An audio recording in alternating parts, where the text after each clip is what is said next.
this will happen going forward. It's going to take a long time. It's pretty arguable that Congress should get involved and be giving an approval of power. I know that frustrates things because of the dynamic in D.C., but it seems to fit squarely in their responsibility, especially because, Tony, and here's the question, right now, one of the big criticisms is you didn't leave a force in Iraq. You didn't leave a force in Afghanistan the way you needed to.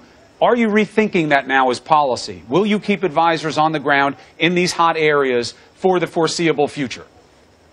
Chris, first, if you go back and look at what happened in Iraq, the Bush administration signed an agreement to get our forces out in 2012, at the very beginning of 2012. That was the deal with the Iraqis. We said to the Iraqis, we'd like to leave some folks behind to help you on counterterrorism. They would not stand up in their parliament and say, we want the Americans to stay. It was all about the politics. At that point, after 10 years, they didn't want Americans. As soon as our forces came out, in early 2012, we began to try and work with the Iraqis to build back up their counterterrorism capability.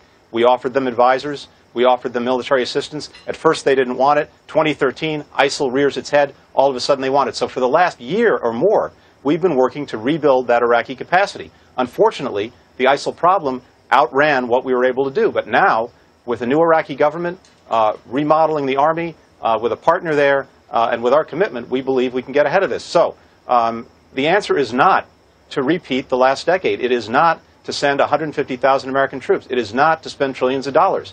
It is to empower local forces to fight for their own countries. We believe that we'll have partners to do that.